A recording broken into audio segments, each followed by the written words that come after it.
right. Welcome to the Untold Radio Network. My name is Jay Katz. I have my wife, Aspasia, to the right of me, and this is Down South Anomalies. Today, we have an exceptional guest. It's time to start thinking in a very lateral direction. Voytek Bereza, who is a scientist, a pharmacologist, and he is a pioneer of pushing the envelope forward. And what we're going to discuss here, well, let's get some background. And let me just stop and say and acknowledge that we're on traditional land, stolen land by our First Nations people, the Gadigal people of the Eora Nation. Voytek, welcome to Untold Radio and Down South Anomalies. Just give us a little bit about your background, your qualifications, and what brought you to Sydney, Australia. Hey, Jay, thanks for having me on. I'm a pharmacist. I've been qualified since I think 2004-5. I qualified at University College London through the School of Pharmacy. Then after that, I did a good 10 years in community, so mainly in mental health. Then I became a specialist prescriber. And what happened when COVID, three years ago, I was over here on a holiday and got locked down and decided to settle down and lay some roots.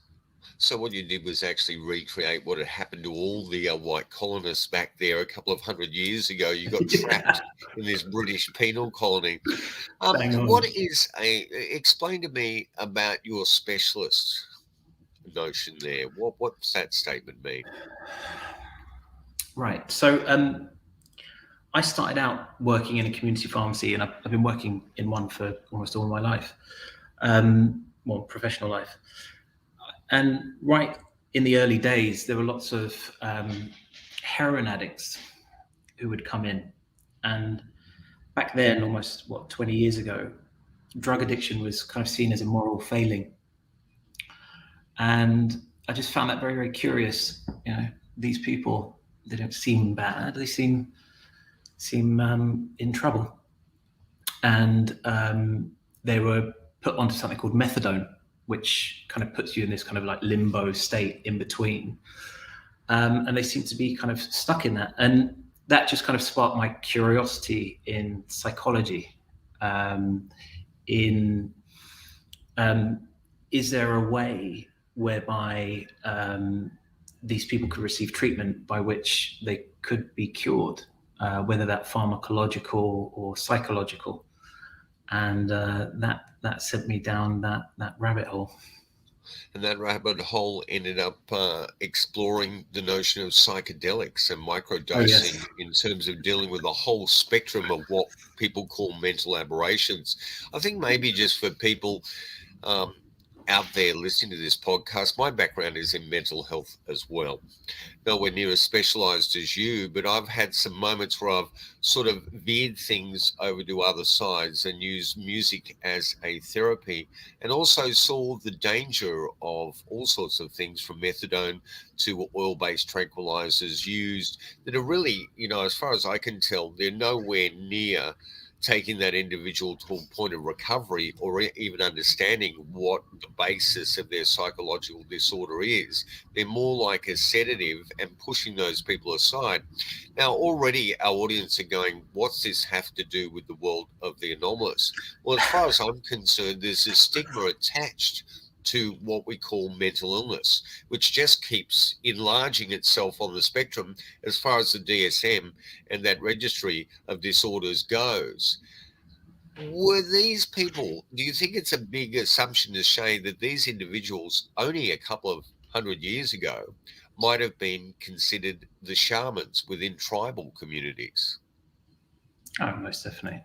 I mean, the insights people have who are, they call it neurodiverse now, right? So if we're facing problems like we are with the environment at the moment, the people who are non-neurodiverse, who would be kind of like in the middle of that bell curve, wouldn't necessarily be the people that you run to, because it might be the fact that the reason why we're in such a big crisis is because we've been thinking the same as we have forever.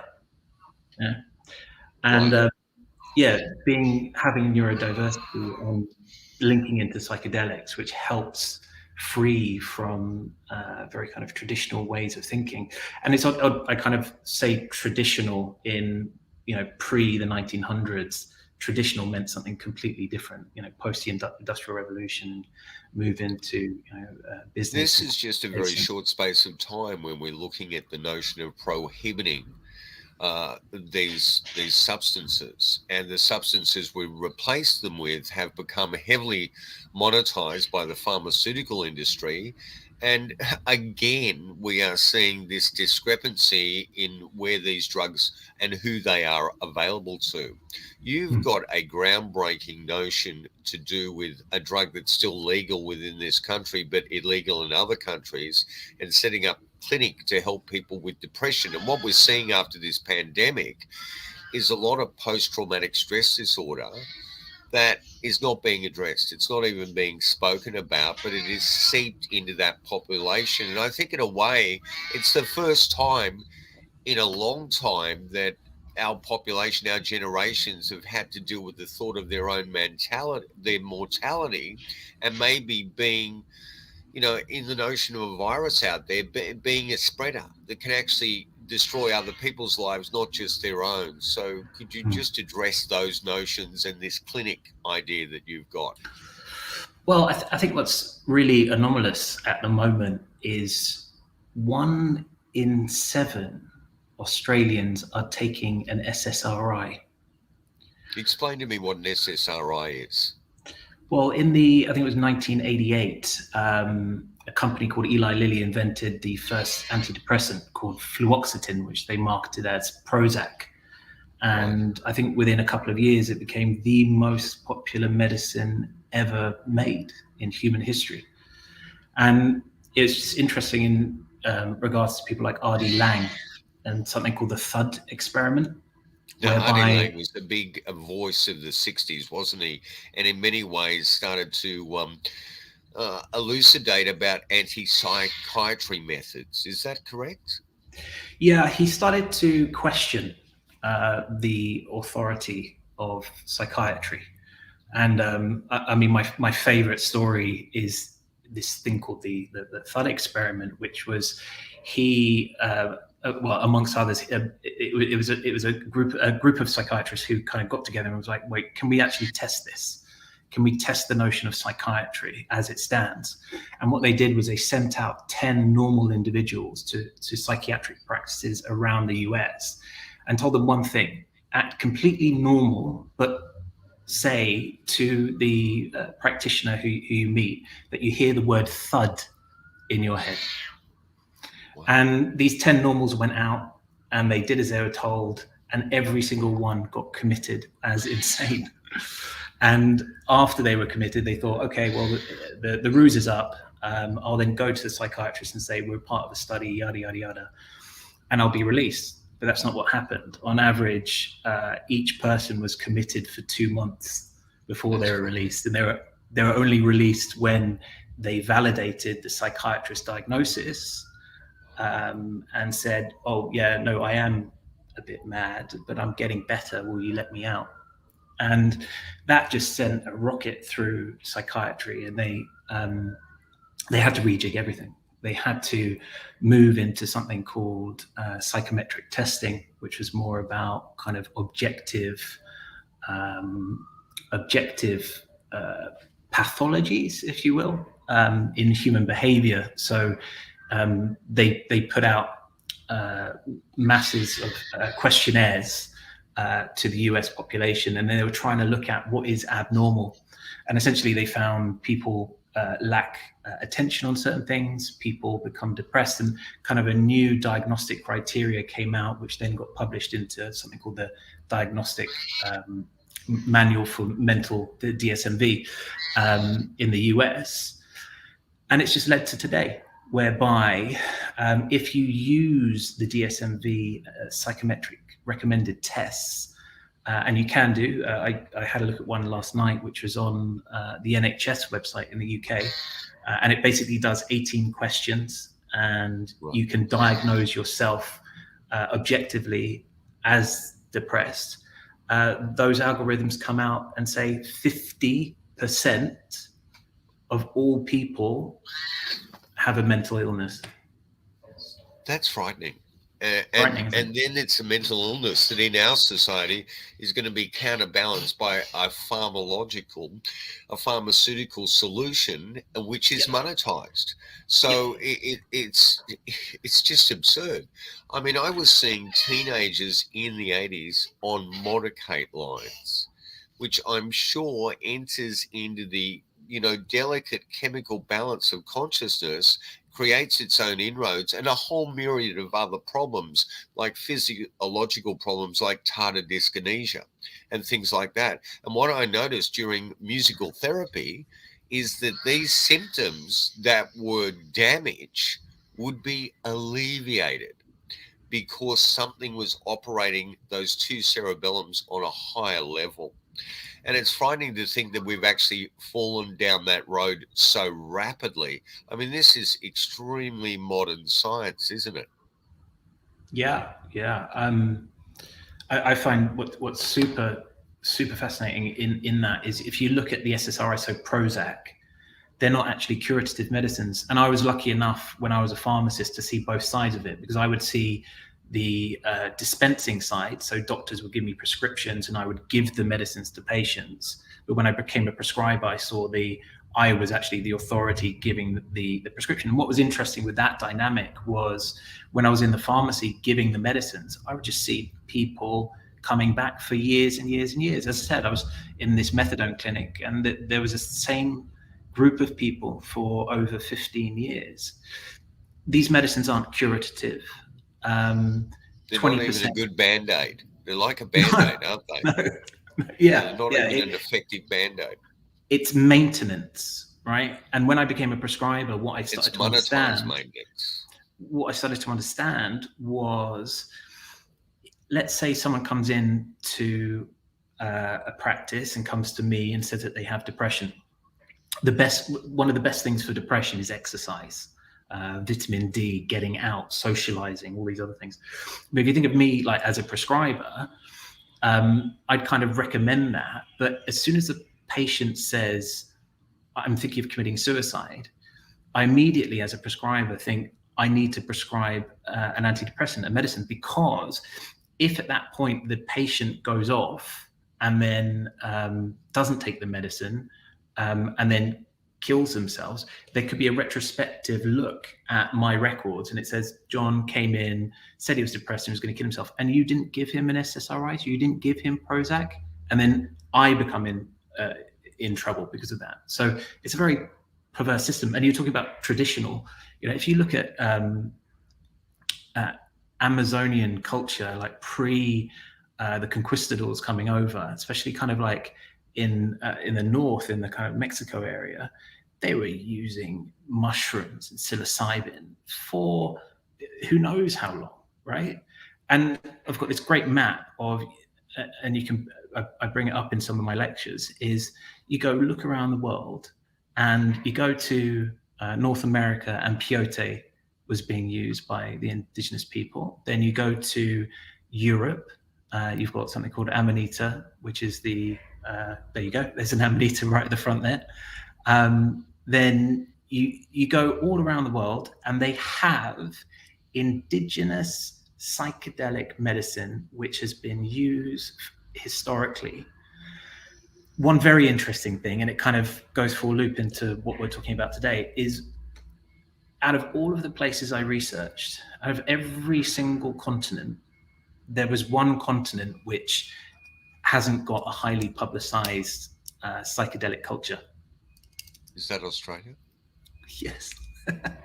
Australia. It's astounding because it's not something you ever hear of. You hear of the South American shamans. Isn't that fascinating? Yeah. But we had, I use this website called Sci-Hub. And it's a very interesting website. And I don't want to digress too much, but I think it's important that people are aware of this Okay. hub, and it's very scientifically based, isn't it? Yeah. So the internet today is becoming more and more saturated with information. It's overwhelming. And it's funny, I feel, as a person, to work my way through those woods in, is this information valid? The idea of, what is a fact? Well, a fact is the authority behind it. And the problem with the internet is because it's commercialized, people present facts, and often there's industry behind it. For instance, I was in California, and I was on the extraterrestrial highway, which was awesome.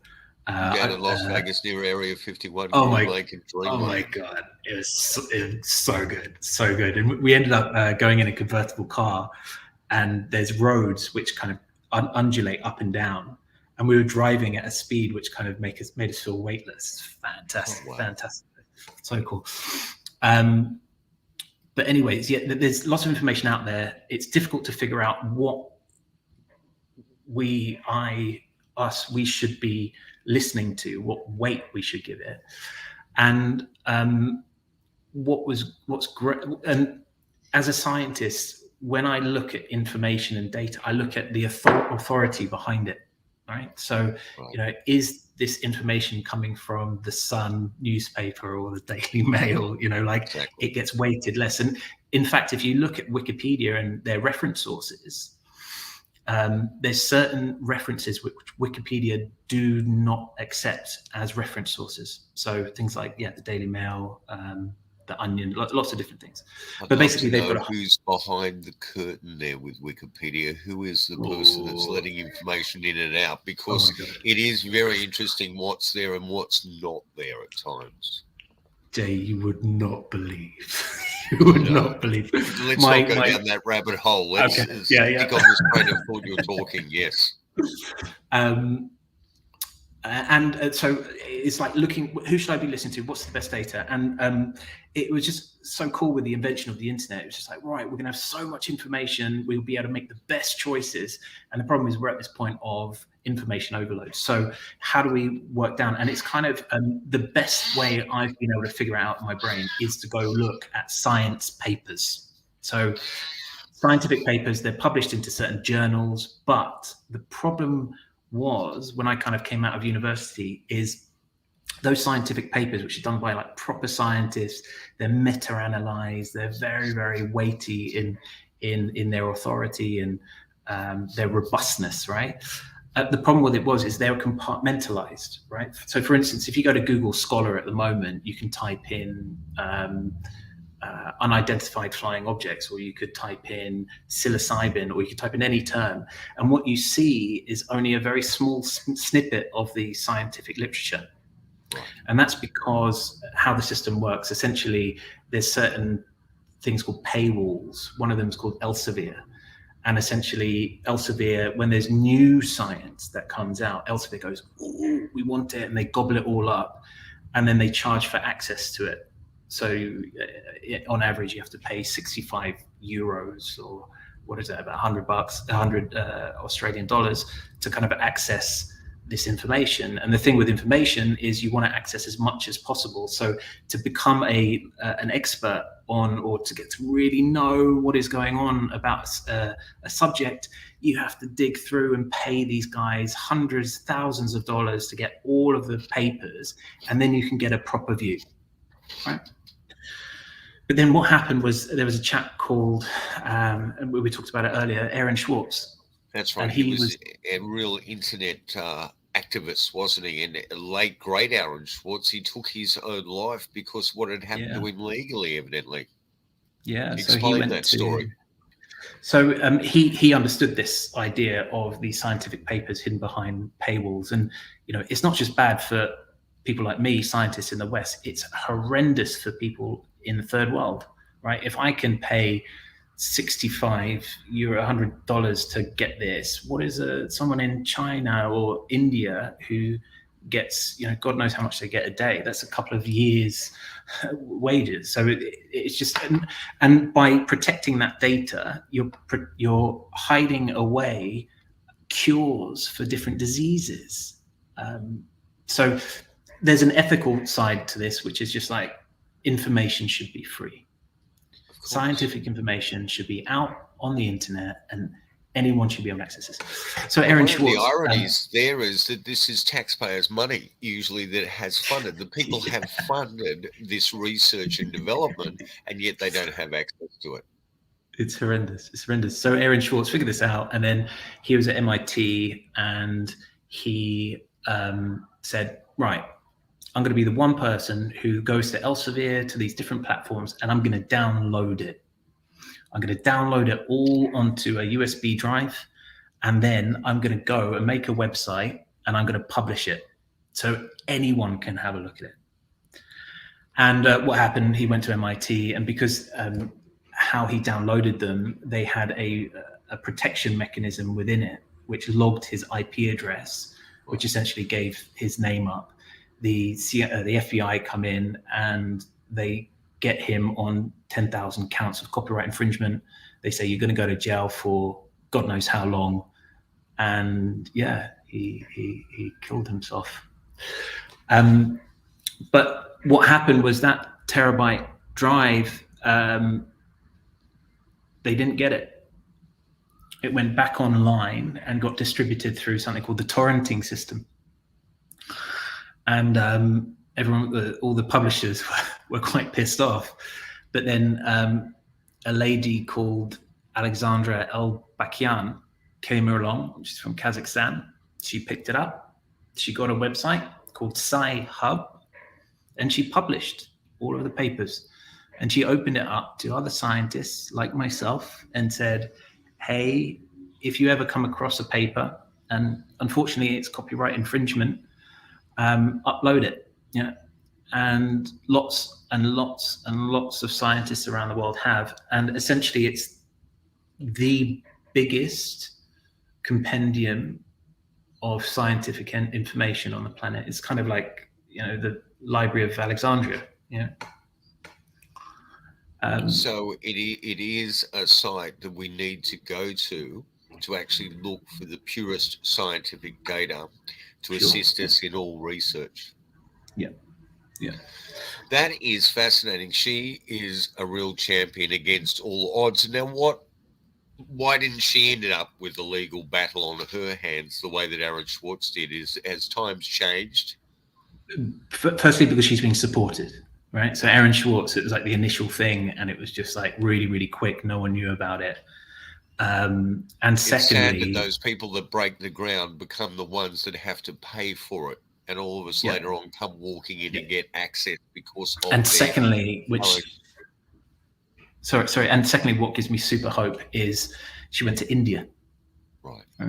So I had a good friend of mine in the UK. She contracted something called hepatitis C, and hepatitis C used to be an incurable disease. And then round about 2020,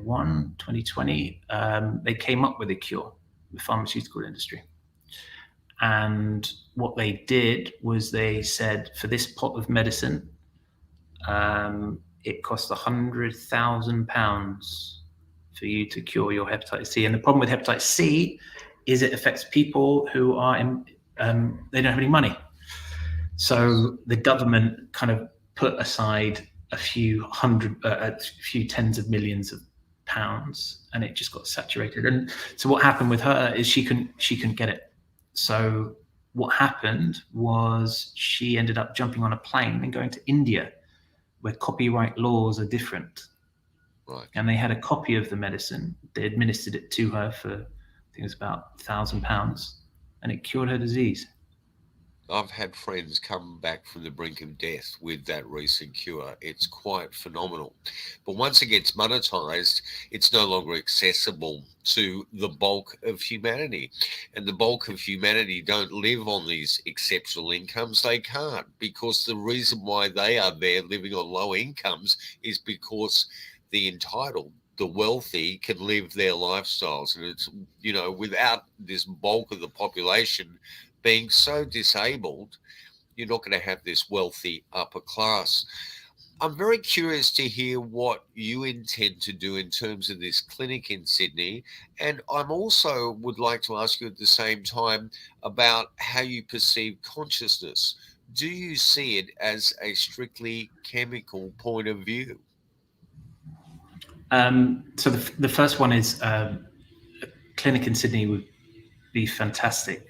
What I'm trying to figure out at the moment is we said that SSRIs, sorry, Prozac, aren't a curative medicine.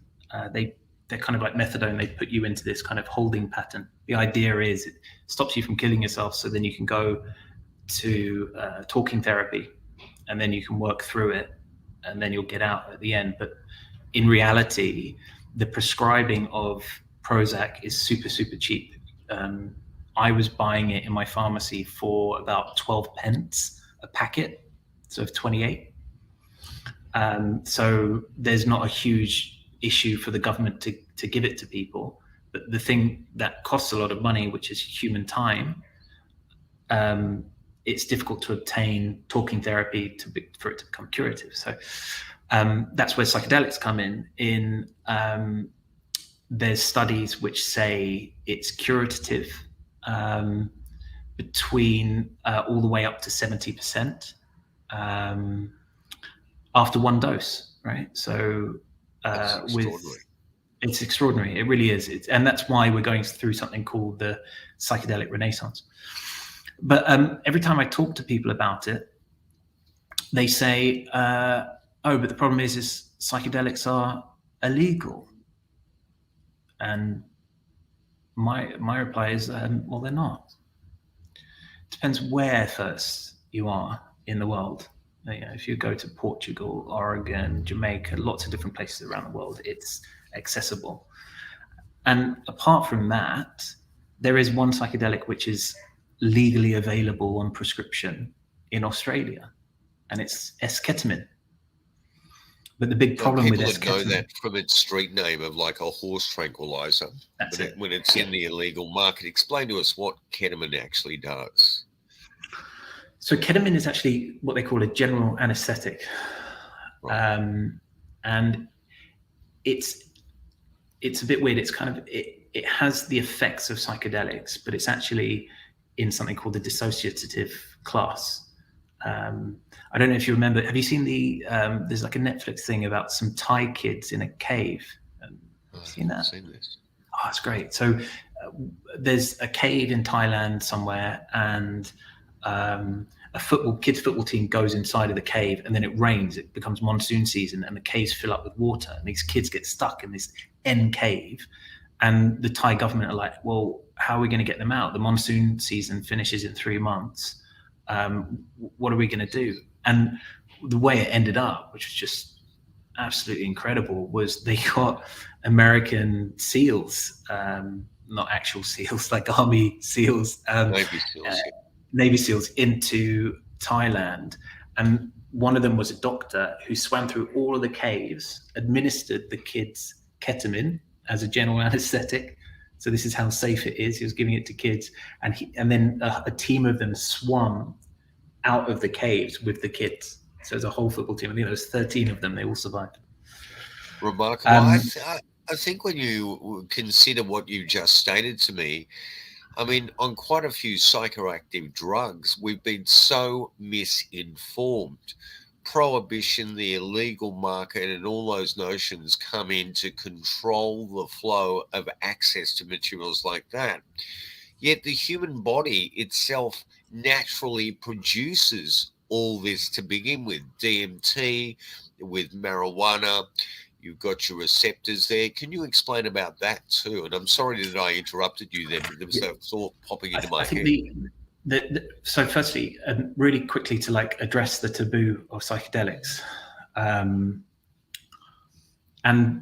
what I'm about to say is factual, and you can go on to Sci-Hub, or you can go, wherever to kind of check it through. But essentially, when psychedelics were invented in the 50s, with any new technology, the military picks up on it very, very quickly, and they say, well, why couldn't we use this to weaponize it, right? And it makes sense in that, you know, the Vietnam War, which was being fought later on, they could get the Viet Cong, they could maybe administer a medicine to them, and they could somehow influence them and turn them over to become counterintelligence, right? And this stuff ended up in popular culture with films like The Manchurian Candidate. Yeah. And, you know, yes, keep going. I can't tell you exactly what happened in the FBI. I can only, in the CIA, but I can tell you like the consequence of what came out. So they kind of figured this out, and there was something called MK Ultra, which is very, very well documented online. And there's a guy called Ted Kaczynski who went through that, and he became the Unabomber. Right, and that was, I think that was Dr. Godlip. A lot of it was run out of Canada, but I think we had a similar notion of MK Ultra happening in Australia here with deep sleep therapy and Dr. Harry Seidler. I could be wrong there, but it was incredibly close to what Godlip and the MK Ultra people were doing. And it makes absolute sense that the military would be doing that. You know, like, why should we be killing someone where we can just, spray like Agent Orange over a large area, and then it'll be great if we could just convert people into a different mentality. It's actually not a war thing, it's more of like a peace thing, isn't it? Like, do you think that might have been behind a bit of Leary's notion of coming out with LSD onto the market there? Because in the 60s there was a certain point, especially in America, where high doses were saturating the market and it was still legal to be able to use it. So what was the question? I wanted to ask you, do you think a similar thing was happening with Leary? And there've been, it's been uttered that Leary had some sort of connection to American intelligence. They certainly seemed to demonize him at some point there, but the market was saturated with LSD during the height of his popular culture media presence. And I was just wondering, do you, in a way, were they doing a similar thing in popular culture with the youth, trying to see what that effect would have on their minds? Well, I think Leary was a consequence of the end of that research that the military did. So I think what happened with the military was that they tried it with the Viet Cong. They tried it to coerce people. But what they started finding out was there's an inherent nature within psychedelics which dissolves preconditioning. So it dissolves old ways of thinking. And instead of being able to kind of reprogram people with new ways of thinking, because they create this thing called neuroplasticity, which they found that they couldn't. And I think what happened with Leary is once the US government realized, we can't use this, then it went into counterculture. And then Leary became very, very dangerous to them because they realized LSD and psychedelics actually do the opposite. They, instead of enforcing young people to be conscripted and go fight in Vietnam, they said, I don't want to.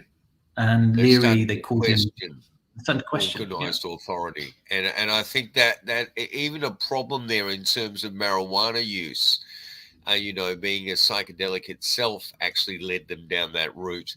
There was an interesting film in the late 50s called The Mindbenders. I don't know if you know about this. Dirk Bogarde, the English actor, was in it. It was all about altering consciousness through deprivation. And I guess this is the build-up to MK Ultra. And that book was written, the screenplay was actually adapted by a book by William Sargent, The Battle for the Human Mind, which he had postulated in post-Second World War America. They realized that the majority of troops during battle were not consciously willing to do their headshot. And so they had to reorganize and re-engineer human behavior to remove a lot of that conscience that was halting, the military personnel turning into the ultimate assassins. So in a way, it was a search for control of the human mind, but a search for the pure assassin. And then let me just slip this in there. It got so absurd that they started to get people like John C. Lilly. And this is a film adapted by the work of Lilly's called The Day of the Dolphin. Now, if we can't get human beings to be perfectly controlled and assassins, maybe we can do it with the animal kingdom. And let's turn dolphins into the ultimate assassin. And you'd be aware of Lilly's research with dolphins that it's only recently come out, Voytek, that a lot of the scientists working with him overstepped the mark. And some of them have admitted that they started to have interspecies relationships with those dolphins under test conditions. I think maybe at Stanford, they were sleeping with the dolphins. But was it like my wife just screamed from behind me, Aspasia, who you can't see during this version of the podcast. She said they weren't sleeping, they were having sex with the dolphins.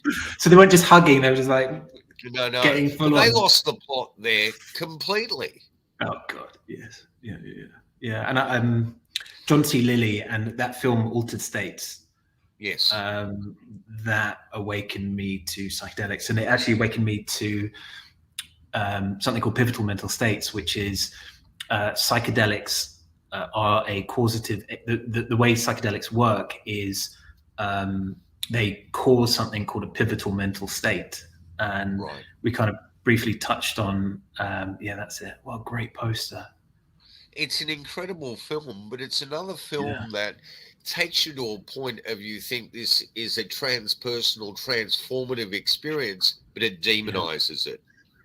Do you remember the ending of that film, the way it demonized the character that was taking it, that it actually brought the primitive back out in us, which was incredibly dangerous? It's another piece of social engineering, I think. But maybe, we need some primitives back in us, like looking after our environment. And that's a great film. Yeah, and it talks. There's the sensory deprivation tanks which are in there, which I did for a number of years, and that was pre-finding psychedelics. And there are other ways to create the psychedelic state. And this would be all part of, and as I said before, when I was utilizing the word primitive out of that transpersonal context, I meant the way that they say that it brought the animal, the reptile back out in us. But the truth is, these words that have become polarizing and derogatory, like primitive, is probably it's really important for us to reevaluate that.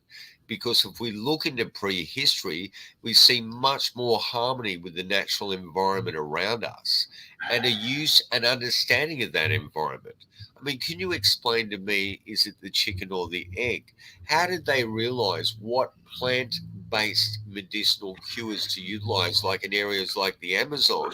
Was it trial and error? Did we see for literally hundreds of years, thousands of people killing themselves on the way to realizing there was a higher use of some of these plants?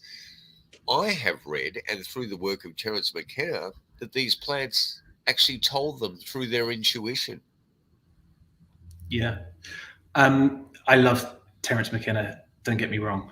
And he's opened up his talks of entities is fascinating. And there's kind of, there's a new talk about Terence McKenna's entities. He talked a lot about something called machine elves. It really fascinated me. I believed for a very long time that there was an alternate dimension hidden behind psychedelics, and there was a topology to it. Meaning, if you read a little bit about Jung and his kind of archetypes with the masks and so forth, and he kind of talks about this like commonality of the subconscious, right? The shared consciousness amongst us. And when I talk about dimensions, I mean a different realm. And I thought it'd be very interesting to research into what the commonalities of different people taking psychedelics are. So if someone is consistently seeing these machine elves, well, can't some other people get together and then just focus on that? Like, what are these machine elves? Are they mathematical? Are they mechanical? Where do they come about? And that led me to something called Erowid. So erowid.org is a website which amalgamates lots and lots of trip reports. So there are these people on the internet, the kind of anonymous group called the Psychonauts. It's kind of like astronauts, right? So astronauts go out into space, whereas psychonauts go inwards into the mind. And they take, I think they're around about 100 NCE, so novel chemical entities. So it's not just LSD they're taking, it's DMT, it's mescaline, it's different derivatives of those medicines. And what's fantastic is you can actually have a look at this on Sci-Hub, is they got a computer, something called a bot, and it went to Erowid and it collected up all of these stories. And there's hundreds of thousands of stories of people going on these trips, and it looks for commonalities. And it's a fascinating study. There are some commonalities. They think potentially a lot of it is psychosomatic based. Right. But there are definitely some held truths, and one of the one thing that a lot of them have in common is this idea of one consciousness, one supreme central entity. That's fascinating that you say that. And one of my notions that I glean from the work of Terence McKenna to do with the area of the world of the anomalies research, we research ufology, cryptids, mystical experiences, is the fact that McKenna said that there are consistencies in DMT experiences that do support the notion that was like a shamanistic equation, that there are other beings, and there is a consistency that people during DMT experiences actually meet these other beings, and they are very much like the traditional narratives of shamanistic rituals that will actually get them to meet the gods as well. It's not that they actually sit down and have lunch with the gods. And they end up in something similar to UFO abduction experiences, where they end up in like a surgical room, they're operated on, out of their body may come gifts or things that were important during their life. They're moved around, rechanged, put back in, and then they're brought back slightly transformed. That same experience is incredibly similar to near-death experiences, when the body is saturated with endorphins. Can I show you something? I haven't shown this to anyone yet, so I don't know if you can see it. Can you see it? Yeah, that is beautiful. Yeah. It's a saucer.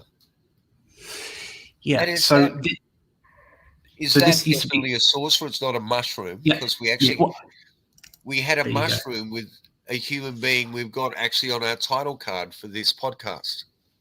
So this abducted by a mushroom. This originally was given to me by my mum, and it had a picture of St. Christopher's on it. And I didn't really like the iconography is cool, but I didn't like the idea of carrying doctrine around my neck. Like, I would, go for a swim and people be pointing at like, what is that? And it's not something I stood for, right? So I got it recast, and you're right. It's essentially a UFO, and it's a man going up the UFO from the city, and it looks like also a mushroom, right? So the reason why I designed it like that was it's that exact idea of the kind of like the belief in the paranormal, belief in something that's different, that's outside, which I think is always, it's kind of like the pursuit of belief, of faith, of God, of people, of, is just what we see a deterministic reality? Is it just, this happens, then this happens, and so forth? And for me, it's always like the search outside. And that's really what psychedelics brought for me, was this idea of this kind of paranormal, like there's something outside of us which is bigger than us.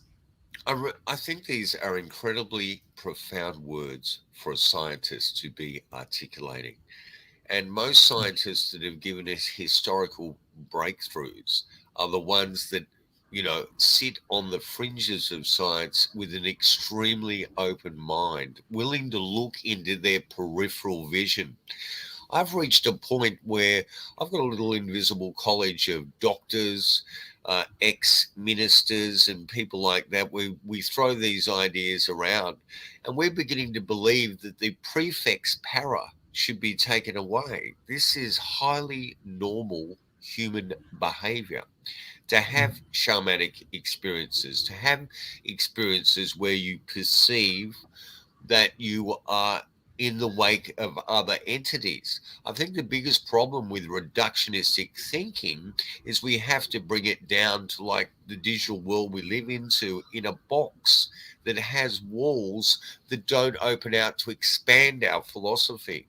And I think individuals like yourself are making it a much more healthy society where we can come together with academics, lay people who are having, because the whole notion of anomalous experience is not prejudice in any way. It crosses over ethnic, social, financial barriers, and you can have 5-star people in the military and people living in a housing commission flats in the western suburbs having very identical, profound transhuman experiences. Sorry. That's all right. I did have to address, and I'm going to digress very quickly here, Voytek. I did have to address the elephant in my room, which is our cat Anton, who's 18 years of age. We believe he might have a little bit of dementia and Alzheimer's. And when I took him to the vet, they told me that there is an animal form of Prozac. And I said, I am not putting my cat on the psych drugs. I'm just going to let him scream and be free. So sometimes he interjects, and my wife Aspasia has him calming him down at the moment. He doesn't need to go on the psych drugs. I can't afford them for myself. I'm not giving them to the cat, and I don't necessarily believe in them. Jay, I was just about to say you should give him psilocybin, but then I just stopped myself. Well, we'll consider all possibilities. I think it's a matter of not closing any doors and just awakening. It's an interesting thing. So many, we are having a renaissance in terms of the way we're looking at psychedelics. The laws around marijuana are beginning to crumble because marijuana is just one of those things on every level without its psychoactive properties is medicinally, as a fabric, as a fiber. It's as strong as steel. It's incredible. And we can date back to exploitation in the 20th century, like the synthetic fiber getting into mass production, and people like Randolph Hearst, who financed films Marijuana, Devil's Weed from Hell, for actually diverting the consciousness to stigmatize what is really a drug that is incredibly not dangerous and very effective, really effective to people who are suffering any form of cancer in terms of being something that can regain their appetite, give them a sense of well-being and calm, can be used to fight against pain. It's quite phenomenal that such an extraordinary, robust weed can be prohibited by culture. Jay, go to Portugal or go to Thailand, right? If you look at the data, so Portugal's been legal for what, like 10 years. If you look at the data across the board, you get things like repetitive being in jail, early births, premature births, across the board, right? It's been reduced by around about 25%. It's not perfect, but it's better, right? Go to Thailand, you will not believe, right? There's marijuana has become a cash crop for very poor rural farmers, and it's brought money into them, right? And it's brought a rejuvenation to their economy, right? The Thailand, anything but a good thing. And every time there's these people called the Mind Medicine Australia. Every time they go to the TGA, and they just brought over someone called Professor David Taylor Nutt. Every time they go on, they say We need to have more studies, right? Need to have more studies. You know how many studies? There's been more studies on psychedelics and cannabis around the world than any other medicine, right? And if you How put many that studies do we have on the COVID-19 vaccines? Really? Yeah. And if uh, you put those together relative and the amount of good this one can do, and I'm definitely in a psychedelic realm of curing depression. There's 3 million people who are on Prozac in this country, right? They're doing a disservice. and they're also flatlining human emotion. Depression, elation are both the same thing. They're a daily occurrence for human beings. And considering the world that we're living in, just trying, I mean, we're looking at it from a first world perspective. I couldn't imagine what it's like from a third world perspective. But as you said before, authors like Alvin Toffler in the late 60s, he wrote that book, Future Shock. And we're all suffering this abundance of information and no ability to navigate it. And you've helped us today considerably in ways to navigate that information scientifically. This is the problem of researching into pioneering fields like the field of anomalous consistencies that occur around us 24/7, that are rejected and ridiculed by our culture, but could be the enlightenment to push us forward to become less competitive, aggressive, less sociopathic. Because I think this Western false democracy, which is primarily driven by the dollar, which is a corporatocracy, rewards the antisocial psychopathic individual, the one without consciousness. And you know, from a neurological perspective, even though from a legal perspective, that sort of psychometry is not seen as a mental illness. When you actually run a CAT scan over the brain, you can find extensive areas of the cerebellum that are deaded in the sociopath, and yet they tick all the boxes. Joel Bankin and Jennifer Abbott did a great film years ago, a documentary called The Corporation, and they took the registrar for mental illness, the DSMV that you were talking about, and it ticked every single box that was an indicator of sociopathic behavior. That is a corporation. So unfortunately, we've ended up in a very difficult world to be able to navigate, and people have been conditioned to believe that depression should be something we can eradicate with a pharmaceutical medication. What we need to do is work at the reasons why depression exists. Root And the cause. fact that we've lost all this positive community around us with competition and hierarchy. Yeah. Sorry, I had a rant then.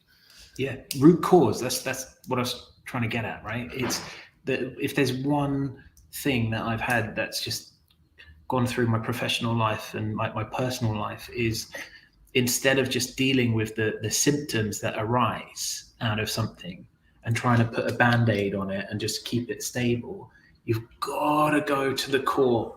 You've got to dig further down, get to the roots of it and eradicate it. And that's what I really like about the science that's coming out of psychedelic medicine at the moment. Is it's not a kind of tranquilizing effect that a lot of things like Prozac have.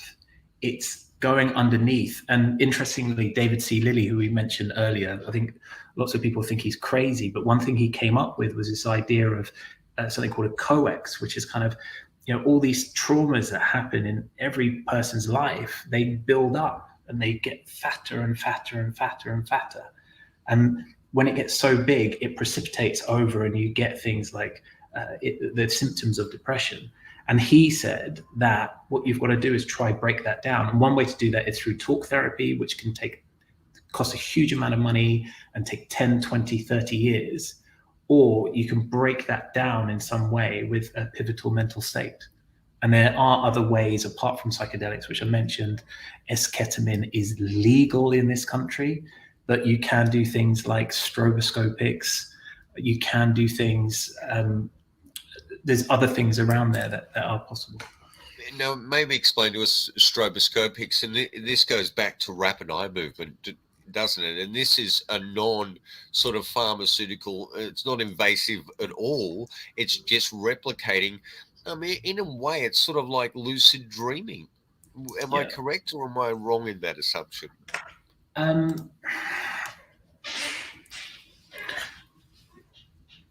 So the brain has I've got a very good friend of mine called David Hickey, and he kind of introduced me into the idea of the brain works on different wavelengths, right? There's 4 different wavelengths, and when you're asleep, that's one thing. When you're conscious, it's another.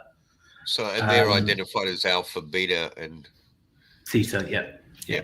And what seems to happen is the idea of that coex that I mentioned. You do get things like lucid dreaming, you get REM, things like that, which I haven't read too much about it therapeutically, so it may work. But in the conscious state, that's where these psychedelics work and the stroboscopics work. And when I first heard about stroboscopics, I just thought, oh, it's just some bloke with a flashy light and like, you know, was it Father Christmas or something, whatever.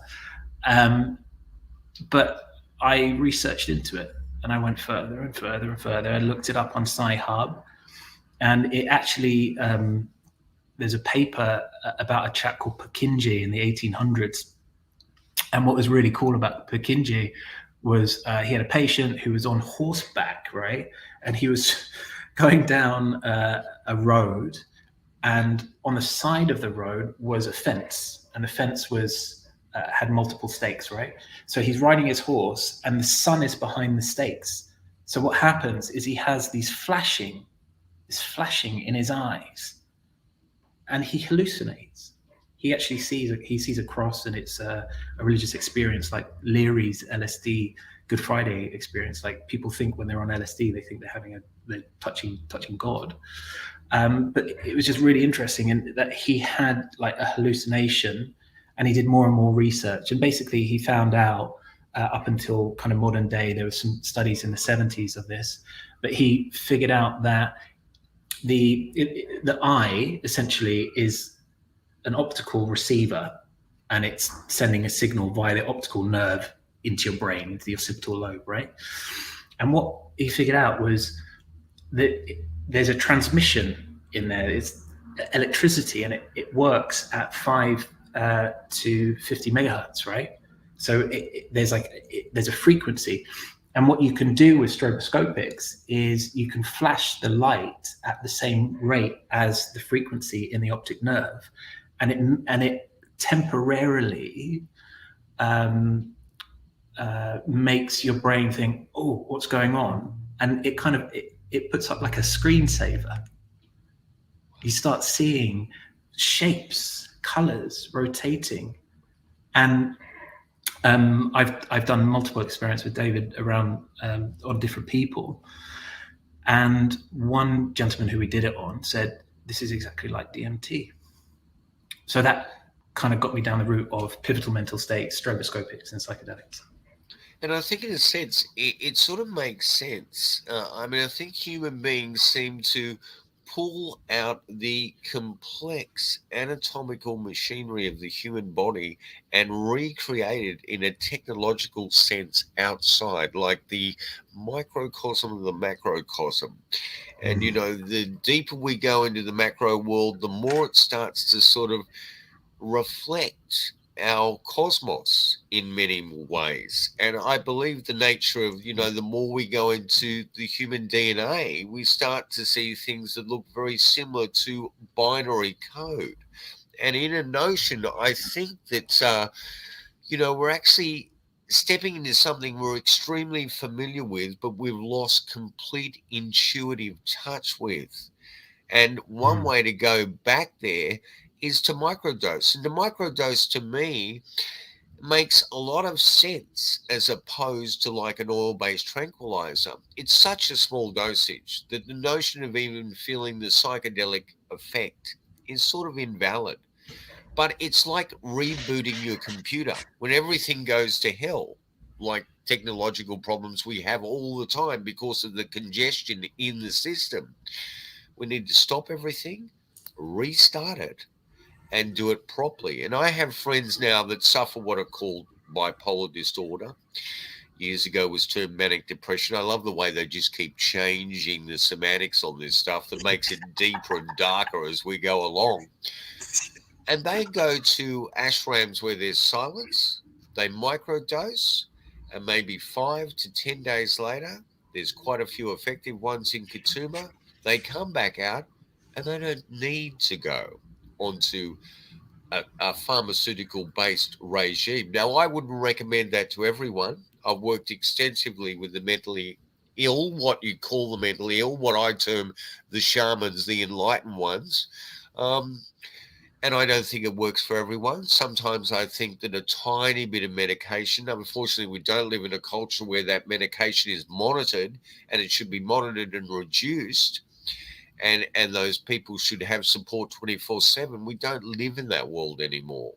And unfortunately, that's not there. But I think there are some people that have such psychotic episodes that they do need assistance out of the pharmaceutical world.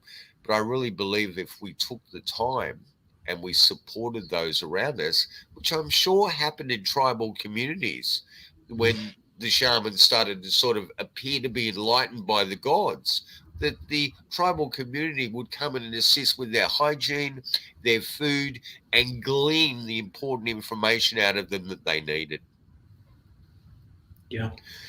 Do you think, I mean, I've looked at a lot of work to do with the near-death experience, and people like Kenneth Ring, Dr. Kenneth Ring, has discussed how similar near-death experience is, and those I'm talking about when you get in that state of excitation, that you feel love like you could never feel in your everyday reality, that you feel this light and this harmony. He has stated it's very similar to UFO abduction experiences at times, and he has discounted the notion that it's just not a physiological thing.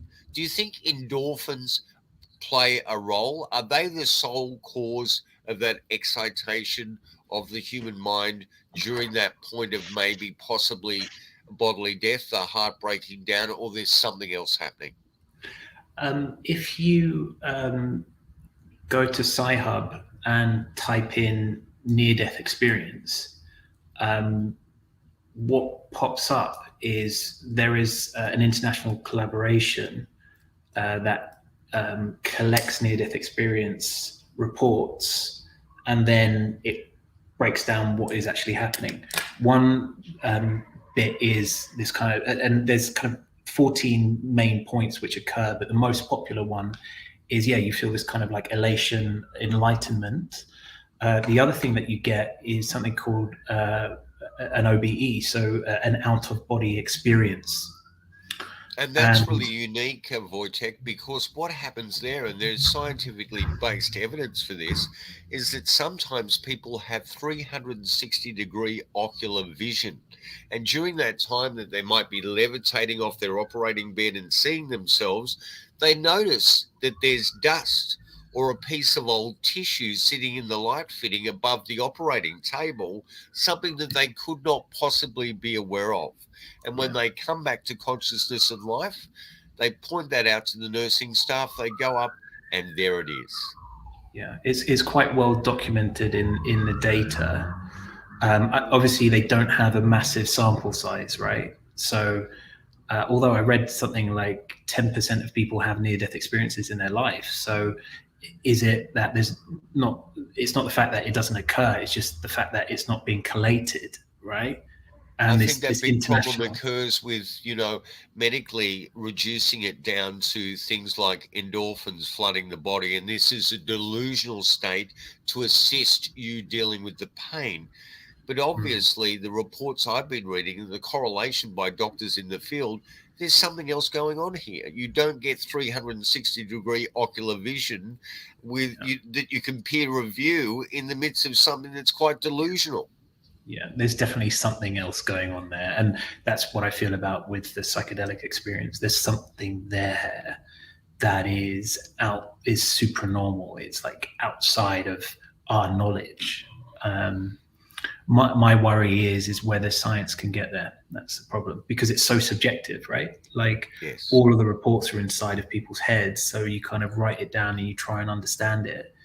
But then, isn't that the nature of being, isn't it? It's like you yourself And isn't that the nature of science, to step outside of that cloistered level of thinking and rethink? People like Buckminster Fuller, who created the geodesic dome, decided that in his 30s he needed to completely readdress the way that his mind thought. And one way to do that was reorganize language in a different form to the way it was being fed, so it could open up his neural pathways to think differently.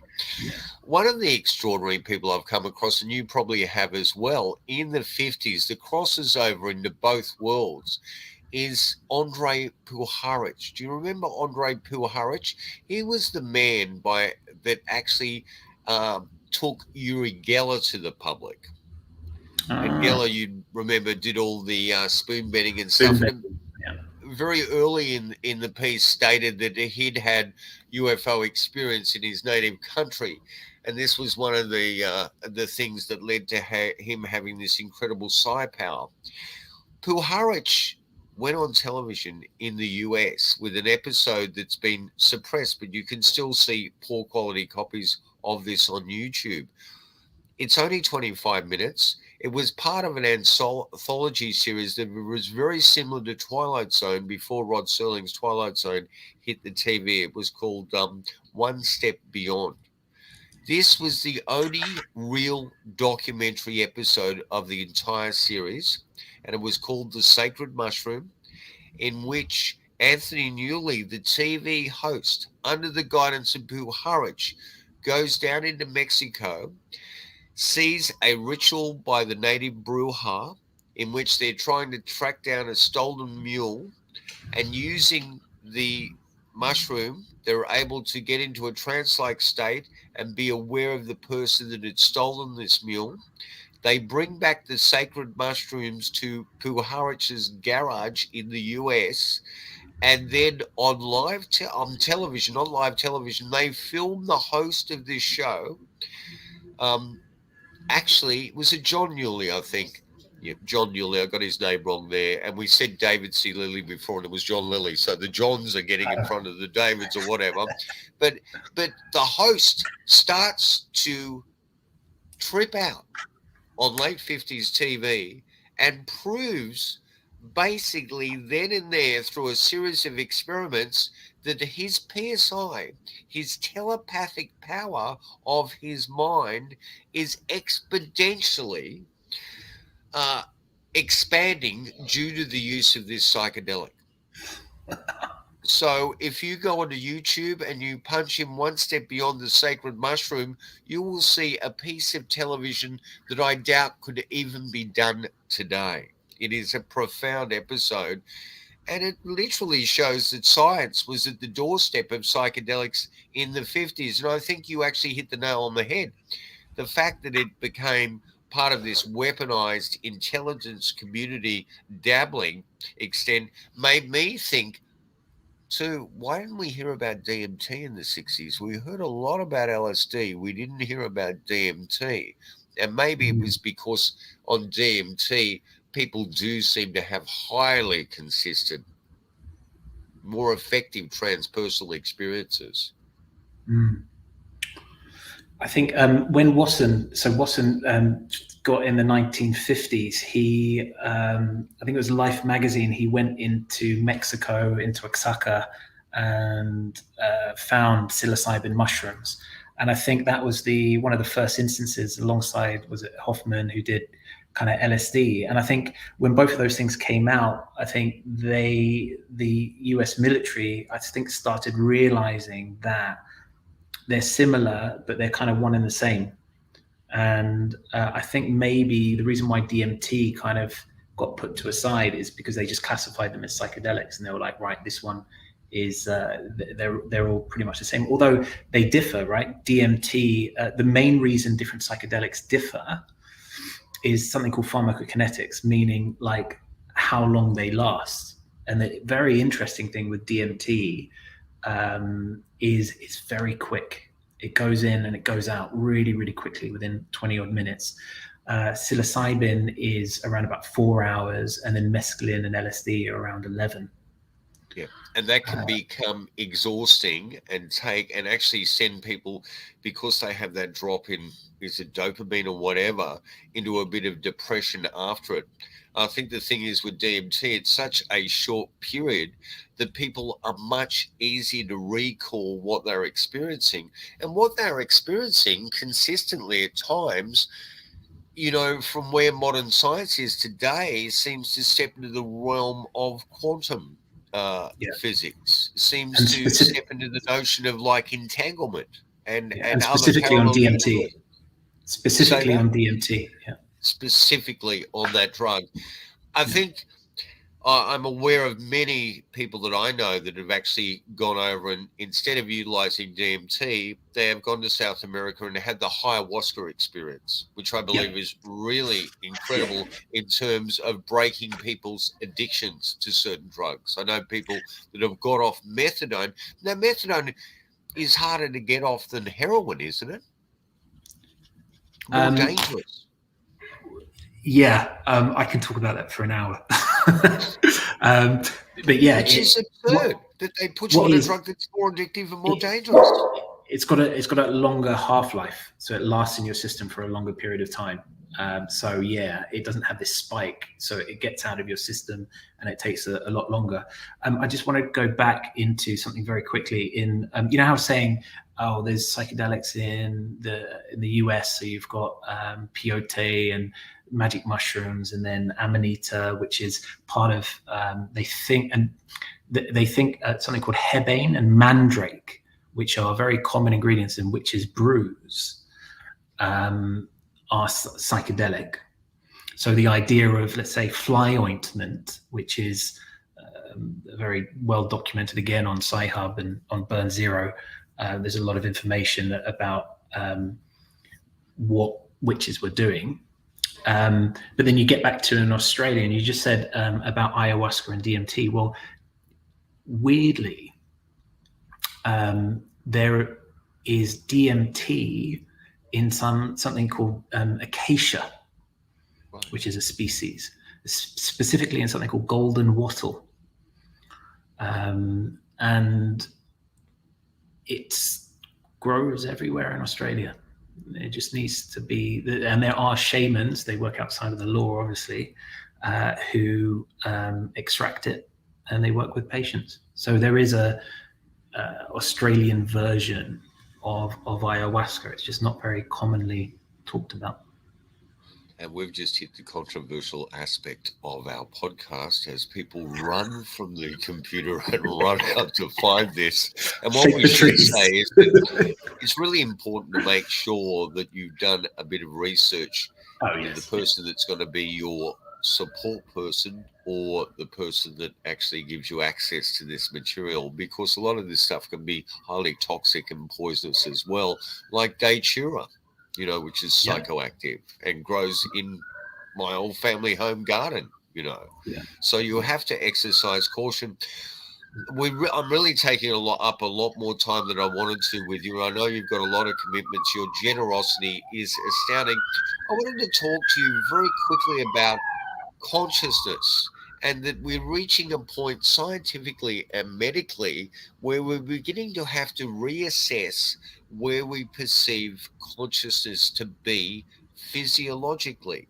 Is it part of the dual cerebellum system, or could we extrapolate into a much more esoteric notion that consciousness sits outside of the body, like the Jungian notion of the mind at large, like Wilhelm Reich's orgon?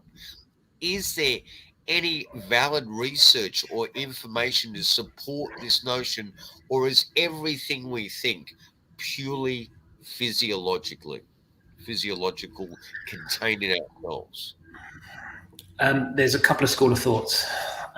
One of them is it's a holistic consequence of being, right? Like, it's all parts of this kind of one entity, which is called Voytek, which then causes consciousness. My own belief is that it's unknown, right? I think that there is a ghost inside of my machine, and I think that ghost inhabits different bits, and you can see it in. But I mean, look, that's my personal experience. I think it's so subjective that science can't even touch it. One thing it is touching on is that whole observation question. So the interference pattern in quantum physics, right? So when you observe something, it happens. And for me personally, what I find very interesting about that is if you think of simulation theory, which is generated by a chap called Nick Bostrom. There's basically a subset of ideas, but essentially it's like the idea that consciousness and what we are, we're kind of like in a matrix in a sense. In that, what I find really interesting is if you look at computer science and how virtual reality and virtual worlds are created within computer games and so forth, to save energy, so processing energy, it only renders within your FOV, in your field of view, right? So, and it's to reduce how much work is involved and energy that's used up by the machine, which if they use too much energy, it's a waste and it causes heating. So I find that for me very interesting. And also there's this idea I've been working on, which was about dark matter, right? And it kind of goes into simulation theory as well. And because I work with computers a lot, we used to do algorithmic prescribing and building websites. And what often happens when you deal with data, and let's say if the universe is inside of a computer, computers often use energy saving, they call them heuristics, right? And one of them is that field of view. It doesn't render everything out, it just renders what's inside. And what's interesting with dark matter is they can mathematically calculate that it's there, but they can't see it's there. And that's very similar to if you look at compression inside of a computer. It's there, but you can't see it's there. And I think it's similar to the notion of quantum entanglement too. These particles that are there 1 minute and in another place at another time. And if I could digress back to, organ replacements become a big thing since the 60s, and they're finding that one of the arguments about consciousness being just specifically part of the human brain is that when people have like a liver transplant and all of a sudden they start to develop the characteristics, the skills of the individual that liver was taken from. And there's a lot of documentary evidence to support those claims as well. One of the areas I'd love to go into for all the people going out there, hold on, where's the UFOs? Where's the cryptids? Where's the odd things? One thing my wife and I have always been interested in, and our background was in mental health, is when it comes to the world of the anomalous, we realize, just like you said that about consciousness, that the jury is far from in. So I want to move back from ever taking a hypothesis on all these different levels of anomalous phenomena. And maybe we're looking at an entire spectrum that's connected.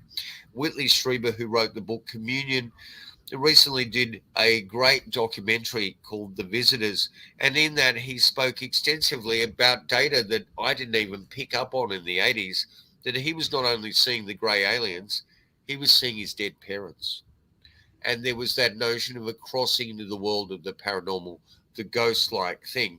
But one thing I've noticed from people that come to us sincerely, and after going through psychologists and maybe doctors to a certain extent that are open-minded, we realize that we aren't dealing with someone who's suffering schizophrenia or some paranoid disorder or a major chemical imbalance there that's throwing their thinking into kilter.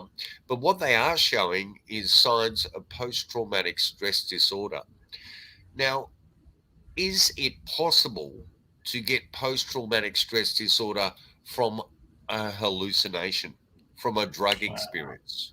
Or is post-traumatic stress disorder, which I'll give you a good example and you'd be well aware of, you know, you saw it in vets, war vets, that all of a sudden naively stepped into the battlefield and realized that they were so far removed from their notion of what consensus reality is that they actually had like a collapse, and then were permanently tarred by this extraordinary stress. And we see this in a majority of people that have the abduction scenario. One of the major problems there is it's virtually impossible to articulate this. People can't articulate this to their partners, their friends, their peer structure, let alone authorities. They feel their lives under threat. And all of a sudden they're isolated and alone, dealing with this huge existential dilemma. And then on top of that, they get post-traumatic stress disorder. Okay. What I'd say to that is, as they're researching psychedelics, they kind of, they're looking at, although they're very similar in function, they're looking at different uses of them, right? And we talked a little bit about Aaron Schwartz, which if I had like a hero board, Aaron Schwartz would be up there, El-Bakian, so from Sci-Hub would be up there, but there'll be a third person. The third person would be a guy called Rick Doblin, and he's from a company, a not-for-profit called MAPS. And the fascinating thing with him was he believes in psychedelic medicine so much, he's dedicated the past 35 years of his life to try and make them legal. And he's got to the point now, and they're in phase 3 clinical trials, which basically means it's a done deal. And he's done it with something called MDMA, which you might know as ecstasy or Molly or, like a love drug. And what's really fascinating, and the reason why I kind of got interested in it was I got invited to, I can't say too much, but somewhere which medical jurisdictions don't work. There's certain islands which are used for, in this case, the military. So the military have a lot of people who have PTSD, and it's a huge problem in the US because the medical industry is just costs so much money that they need a new way to deal with PTSD, and they've made medical marijuana, which isn't massively effective for PTSD. But what's happened with MAPS and MDMA and ecstasy and Molly is it's hugely effective in the curing PTSD. And the reason why I kind of bring that up is Biden, he said 16 months ago that MDA's been given a federal medical license. Wow. Meaning, because it's in phase 3, it's going to become a licensed medicine. And what all they're figuring out now is the protocols behind it, how it's administered to patients, how they can do it safely. And Rick Doblin is working on that. And so what I'm trying to say is these people, it might be very interesting if you wait 16 months and then the FDA, so in the US, this becomes a licensed medicine, it'll probably be another 6 months to a year before it comes back into Australia. Wait until then, it's a licensed medicine. It will probably cost a bit of money because that's how the pharmaceutical industry work. But then you can go through that, and it's a lot of the time, the majority of time, it's curative, and then you'll be able to speak about it. Isn't that extraordinary? Didn't they find that it was quite effective in terms of MS and Parkinson's disease as well? MS was really big for cannabis. Really? Wow. Yeah, MS. And long story, but I had a patient who came to me and pretty much cried on my shoulder, asking me to get cannabis, and I couldn't give it. But the medicinal cannabis in Australia is such a success. It's just fantastic. There's something like 100,000 patients on medical cannabis in Australia. And that's extremely recent. How recent is that? 2015 it went through, and it happened in the UK. Like there's an initial, because with these things, be unaware of that. that they've got access to it. How would they go about doing that? Do they just see their local GP?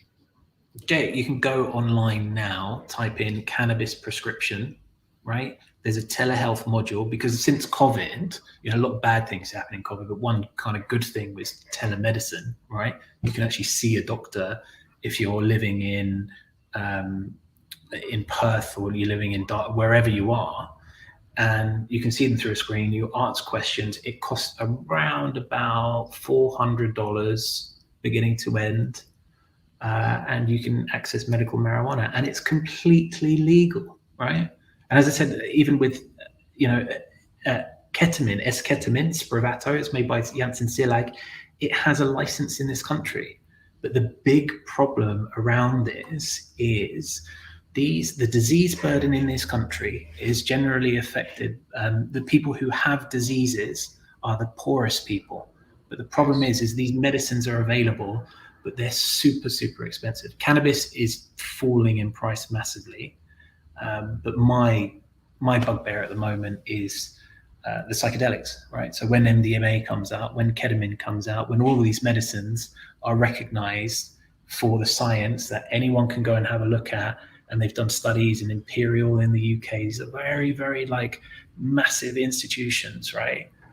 When it comes over, if this stuff is going to be hidden behind psychiatrists and doctors in the private sector, and to access it, you're going to have to pay 8,000 Australian dollars. It annoys me, right? Because I've got depression in the family. I've had 2 friends who've committed suicide, and I have a strong belief.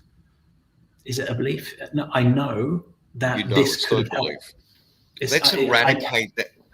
Let's eradicate that word belief. I know exactly where you're coming from emotionally. I used to get incredibly, and still do get frustrated, that people walk over what they perceive to be drug users or alcoholics on the street. It could be someone having a hypoglycemic attack.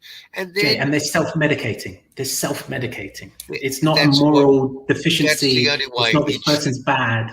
They can't do it without that. When you're dealing with something as oppressive and as disastrous as schizophrenia, when you're hearing voices in your ear that is as strong as yours and mine are in reality, and those voices are telling you to harm yourself, what are you going to do? You're going to reach out to something that numbs and takes that pain away, even for just a few hours, because it is a relentless hell you live through. And when people see someone lying in the street and turn to me and say, that's a lifestyle choice, I want to tear my hair out, and it's falling out by itself anyway. It's not a lifestyle choice. It's an addiction that has a basis and a history. And these people need our help. They need our loving hands to wrap around them and understand what they're going through, because tomorrow that person could be you or I. And that's all there is to it. You have been one of the most profound, generous, and exceptional guests we could ever ask for. We want to actually transcend the notion of what people think about when it comes to the world of the paranormal, the anomalous, or the ufological. I'm just going to add one little last burst, which is a book by the extraordinary Peter Levine. This was basically a grimoire of the American political system. It was written in 3 volumes. This one is about the 9. I'll just tell you briefly what the 9 were. Let's go back to Andrei Puharich and Uri Geller. In the mid-50s, members met in that garage that our host John Newley was in, tripping out on the sacred mushroom, to hold a seance to contact 9 extraterrestrial beings that will give them an idea of where the future of humanity was headed.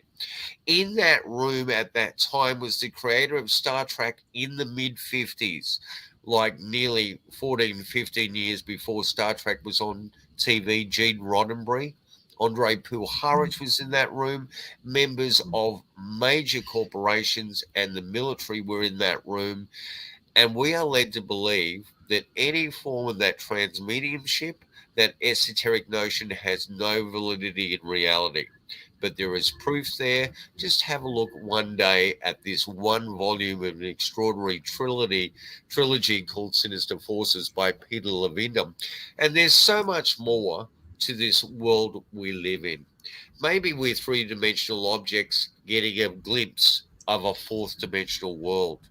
But I tell you what, if it wasn't for scientists like yourself, we wouldn't be able to advance forward. And what really touches my heart is your courage, your activism, your boundless, endless energy to push those barriers that are suppressing access to the most important people in the world. And that is the underclass, the people that don't have finance to live the life of exclusivity and a specialism in our world. So I support and reward your work. Where can other people that listen to this podcast go and, if need be, assist you in all sorts of ways, financially, physically, who knows? But where can people get in touch with you, Voytek? There's two places. So Burn Zero, burnzero.com. All So lowercase? BURNZERO,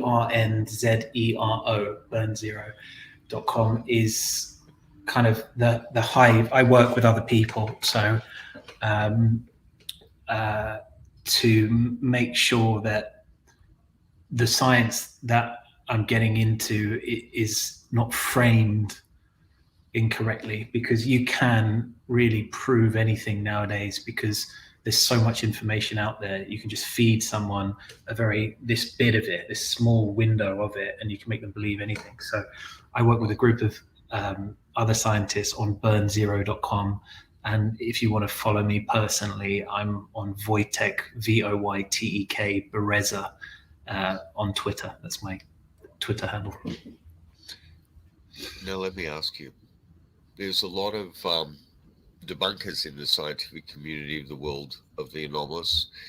And every time I look at them, like, was it Michael Persinger, Susan Blackmore, always find that if they are a dogmatic and vehement debunker of what appears to them to be a Don Quixote quest of tilting at windmills, maybe there's some incident that they're trying to explain to themselves that happened in their younger life. And you are the furthest thing from a debunker. You're a man with an open mind. And every time I've looked back, I've found with Michael Persinger, who created, the fact that you think you're having an abduction experience is you're around a huge magnetic anomaly, and he created that bike helmet with the neodymium magnets in it, and people felt a little outside of the body experience, but nothing like what is articulated in the abduction philosophy. Are there any paranormal, ufological, or cryptozoological experiences you've had on your timeline? Apart from psychedelics. Because every single one I've done, I've seen some interesting anomalies. Didn't Terence McKenna say, one of the biggest problems is that they'll always ask you when you go to the authorities or some scientists and say, I had this experience, the first thing they'll say is, what intoxicant were you on? Yeah. And McKenna said, I've only ever experienced the aliens on psychedelics. So I need to take psychedelics to actually see them and experience them. And I know they were there for real. Yeah. I mean, that's my case. I've seen some things that need explaining, and I think that's what's kind of pushing me along. But just on that point of the debunkers, you're 100%. I think there's a lot of, inside of our minds, there's a lot of bias thought processes. And I think the one bias people don't understand is kind of like this lucid self-bias. Like, everyone believes that their thought process is correct, right? And they're on this thing, but actually we're all a little bit deluded. And some people have, in the case of, as you said, with this gentleman, there's probably something in childhood, or because that's where a lot of things start, or some incidents that's happened in their life, which is kind of like just skewed them to the side. And you obviously I often find that these people get very, very angry and agitated very, very quickly.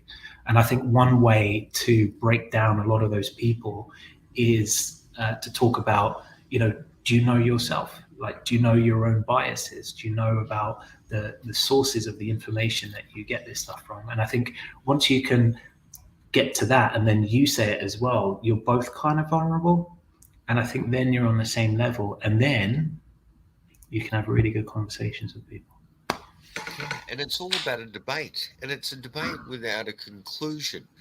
And that's actually a really positive way of transforming your thought processes and getting you to appreciate the world around you.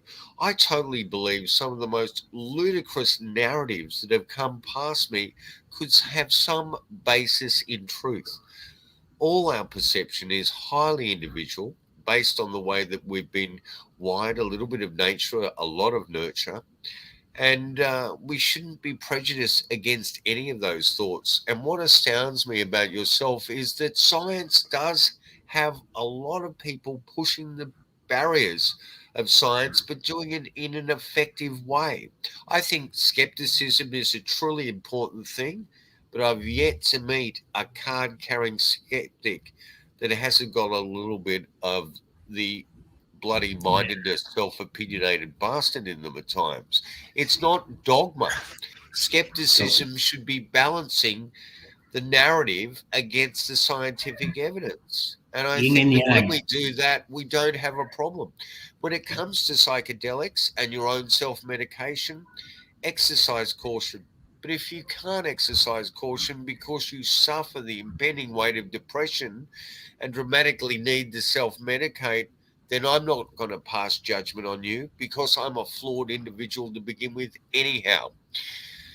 But talking to someone that actually I feel has the ability to change and uplift the way we perceive our world, Voytek, it's been an absolute pleasure having you on the Untold Radio Network. I'm very sad that my wife and our limited technical knowledge has eradicated you. Pop your head in here, Aspasia. You have calmly calmed our cat down. Yeah. And you've been the Prozac for our cat today. I have. And it's been an absolute joy to have you on. And thank you for your time so much. Oh, no worries. Okay. And he's pretty calm what's as the well. name of our poodle there? Nemo, like Captain Nemo. Oh, that's gorgeous. I always loved Captain Nemo. Well, listen, all the best to you. Be safe. We'll be in touch, and we'll get you back on the show in the future, because there's so much more to know. Talk to you soon. And I just dropped my headphone out right at the end there. It doesn't matter. I think we've come to the end of the show. We're on top of it, and we can do it in sign language. I'm sure we can do it intuitively. Anyway, you've been part of the Untold Radio Network, and this has been Down South Anomalies. Okay. We will be back next week, hopefully with less technical difficulties. It didn't matter. This man is the bridge over all troubled water. All right. We will be back next week with more.